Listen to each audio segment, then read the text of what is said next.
여러분 안녕하십니까? 정부가 병원을 떠난 전공의들에게 사실상 최후 통첩을 날렸습니다.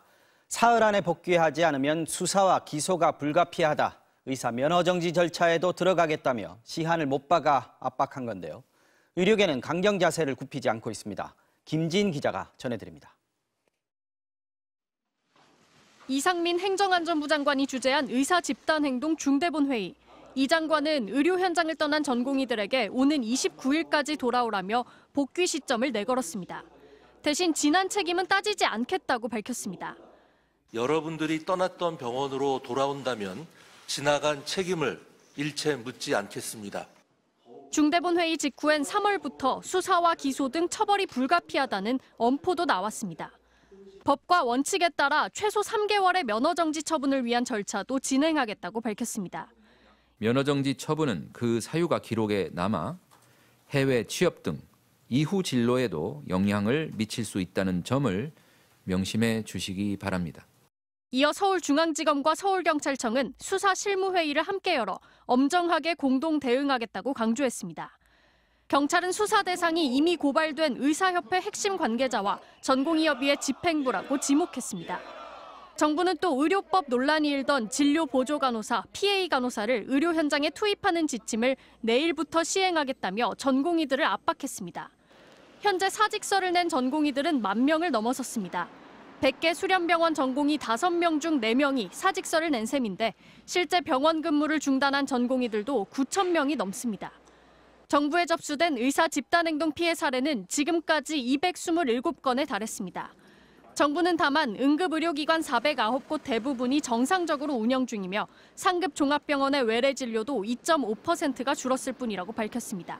MBC 뉴스 김지인입니다. 경기도 안산의 한 어린이집에서 아동학대 사건이 벌어졌습니다. 2살 배기 아이의 몸에서 멍자국들이 발견이 됐는데 해당 어린이집 측은 아이에게 멍크림을 발라줬더니 멍이 커졌다고 해명을 했습니다. 하지만 당시 CCTV 영상에는 교사가 아이를 학대하는 장면이 그대로 담겨 있었습니다. 송재원 기자가 단독 취재했습니다. 한 어린이집의 낮잠 시간이 담긴 CCTV 영상입니다. 잠들지 못하는 아이를 한 교사가 손으로 짓누릅니다. 아이가 몸부림치자 교사의 손길도 더 거칠어집니다. 동료들은 보고도 지나칩니다. 학대는 아이가 지쳐 잠들기까지 30분 넘게 이어졌습니다. 약한 그 아이를 찝어서 그냥 괴롭혀 자기의 분풀이로밖에 안 보였어요. 모든 장면들이. 이날 집에 돌아온 아이의 어깨와 등에선 멍자국들이 발견됐습니다. 어린이집 측은 가볍게 멍이 들었는데 크림을 발라줘서 멍자국이 커졌다고 해명했습니다. 멍크림을 발랐는데 네네. 계속 마사지를 엄청 계속 문질렀어요. 더 이게 퍼지면서 더 이게 부위가 넓어지면서 지금 더 멍든 것처럼 돼가지고. 그러면서 당시 CCTV는 고장이 나서 녹화가 안 됐다고도 둘러댔습니다. 하지만 이후 경찰 수사에서 감춰뒀던 CCTV가 발각됐습니다. 결국 밥 먹기를 거부하는 아이의 입에 억지로 음식을 밀어넣고 떨어진 음식을 주워 먹이는 장면 등 추가 학대 정황이 고스란히 확인됐습니다. 결국은 토사물을 이렇게 먹이는 걸 저는 이것도 정말 살인이라 다름없다고 생각하거든요. 확인된 피해 아동은 모두 5명으로 검찰은 지난해 10월 아동학대 혐의로 교사 2명을 재판에 넘겼습니다. 사건 이후 해당 어린이집은 폐원했는데요. 이렇게 문은 굳게 닫혔고 불도 꺼져 있는 상태입니다. 하지만 부모들은 정작 재판에서는 반성이나 사과도 없이 혐의를 부인하고 있다며 분통을 터뜨립니다. 경찰 조사에서는 학대하는 것으로 봤다고 얘기를 해서 검사가 증인으로 불러놨더니 내가 잘못 봤다. 학대가 아니 그냥 토닥이는 걸로 나는 봤다. 이렇게 말을 바꾼 거예요. CCTV가 없다고 주장했던 어린이집 원장은 교사들에게 아동학대 예방교육을 한 점을 들어 기소되지 않았습니다. 취재진은 원장과 교사의 입장을 듣기 위해 수차례 연락을 취했지만 답을 듣지 못했습니다. MBC 뉴스 송재원입니다. 술에 취해 시민과 다툼을 벌이고 출동한 동료 경찰과 몸싸움을 벌이고 최근 서울경찰청 기동단 소속 경찰관들의 기강회의가 도를 넘고 있습니다. 조직 관리에 구멍이 뚫렸다는 지적이 나옵니다. 변윤재 기자가 보도합니다. 지난주 금요일 밤 길거리를 지나던 모녀에게 술에 취한 40대 남성이 시비를 겁니다. 그런데 이 남성, 출동한 경찰이 확인해보니 서울경찰청 기동단 소속 현직 경찰관이었습니다. 가벼운 말싸움으로 시작된 이 실랑이는 이내 서로를 밀치는 몸싸움으로 번졌습니다. 당시 이 경찰관은 술에 취한 상태였습니다. 지난 15일에는 서울 성동구의 한 교차로에서 택시기사와 실랑이를 벌이던 경찰관이 자신을 경찰차에 태우려던 경찰 2명을 폭행했습니다. 시각을 하다가 경찰에 수갑을 채우고 발을 걷어챘지 뭐. 이튿날 새벽엔 관악구 신림동의 한 술집에선 술에 취해 시민과 시비가 붙어 폭행한 경찰관이 적발됐습니다. 모두 서울경찰청 기동단 소속이었습니다. 지난 16일 조지호 서울청장이 기동본부를 찾아 근무기간 확립을 강조했지만 지난 주말 또다시 기동단 소속 경찰관이 시민과 몸싸움을 벌인 겁니다. 열흘 새 음주폭행 시비만 3건입니다. 서울청 기동본부는 모두 8개의 기동단을 두고 있으며 인원만 약 5천 명에 달합니다. 지난해 의무경찰 폐지 때문에 갑작스럽게 조직이 개편됐고 시설 경비, 요인 경호, 집회 관리까지 여러 임무가 뒤섞이면서 조직 관리에 구멍이 생겼다는 지적이 나옵니다. 지휘관의 리더십이라든가 또는 정체성이 지금 상당히 부족한 이러한 이완된 상태가 결국은 여러 형태의 일탈로 연결되게 되는. 조 청장은 오늘 일반 국민들도 용서가 안 되는 사안이라며 엄정하게 수사에 조치하겠다는 입장을 거듭 밝혔습니다. MBC 뉴스 변윤재입니다. 교회로 장애인들을 데려와서 돌봐주고 있다는 한 목사가 알고 봤더니 장애인을 상습적으로 폭행하고 돈까지 뺏어왔던 것으로 드러났습니다. 이 목사는 장애인이 말을 듣지 않는다면서 철장 안에 가두기도 했습니다. 이초원 기자가 취재했습니다. 조용한 시골 마을의 한 교회입니다. 그런데 교회 건물 마당에 쇠파이프로 둘러싸인 건물이 눈에 띕니다. 가까이 가보니 정자에 쇠창살이 둘러쳐 있고 밖에서 잠글 수 있는 철제 출입문이 달려 있습니다. 2년 전 이곳에 50대 장애인 한 명이 감금돼 있었습니다. 이 교회 목사가 장애인이 말을 듣지 않는다며 14개월 동안 수시로 철장에 가둔 겁니다. 용변을 가리지 못한다며 둔기로 폭행까지 하면서 피해 장애인은 하반신 일부가 마비됐습니다.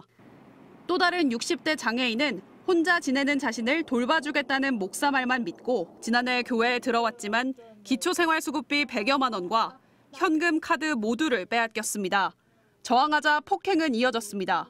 내 거 카드 빼달라고 주먹으로 얼굴을 가게 긁고 어디를 잡아도 징기에 떨어지고 사람이 어떻게 그들 수가 있어.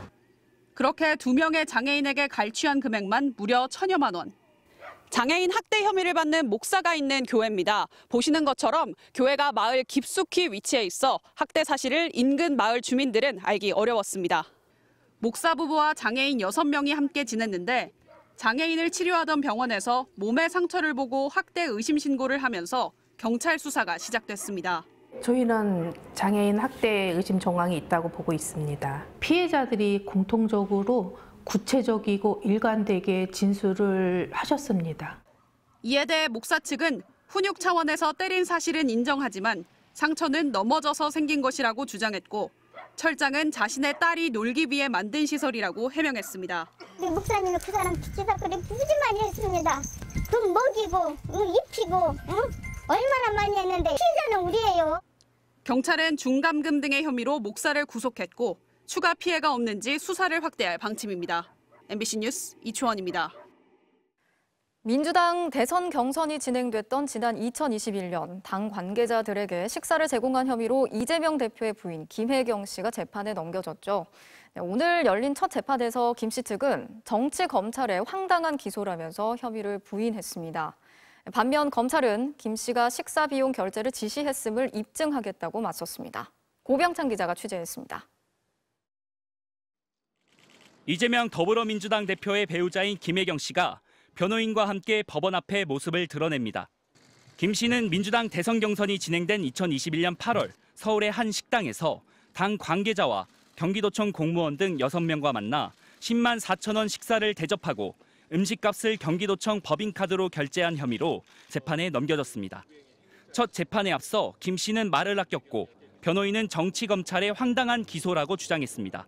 너무 황당한 기소입니다. 새로운 증거가 발견된 것도 아닌데 이렇게 뒤늦게 기소했다는 것은 아무리 정치검찰이라 하더라도 이건 너무했다. 쟁점은 김 씨가 배모 전 비서의 법인카드 결제 사실을 알았는지 여부입니다. 재판에서 김 씨 측은 많은 선거를 거치면서 식사 대접을 받지도 하지도 않았고 식비를 대신 내주는 건 상상도 못했다고 밝혔습니다. 앞서 징역 10개월에 집행유예 2년이 확정된 비서 배 씨도 재판 과정에서 법인카드 사용은 누구도 시키지 않은 일이라고 말한 바 있습니다. 하지만 검찰은 김 씨가 경기도 공적 자금으로 식사 대금을 결제하는 방법으로 기부 행위를 했다며 범행이 결코 가볍지 않다고 밝혔습니다. 이어 향후 재판에서 비서 배 씨가 피고인의 지극히 사적인 영역까지 보좌했던 걸 입증하겠다며 피고인의 지시를 받아 결제했다는 사실이 드러날 거라고 맞받았습니다.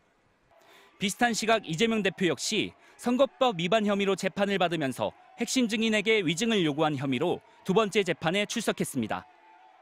부인 김혜경 씨도 오늘 재판에 나오시는데 하실 말씀 있으실까요? 민주당은 윤석열 정권과 검찰이 총선을 앞두고 야당 대표 부부를 법정에 나란히 세워 망신 주기를 한다며 김건희 여사 사건은 왜 수사하지 않냐고 맹비난했습니다. 김건희 여사의 명품백 수수와 대비되는 대한민국 검찰의 잣대에 전 세계가 실소를 금하지 못할 것입니다. 반면 국민의힘은 따로 논평을 내놓지 않았습니다. 한편 향후 재판 일정을 놓고도 김 씨 측과 검찰이 이견을 보이면서 재판부는 이례적으로 두 번째 재판을 일정 조율을 위한 준비 기일로 다음 달 18일 열기로 했습니다. MBC 뉴스 고병찬입니다.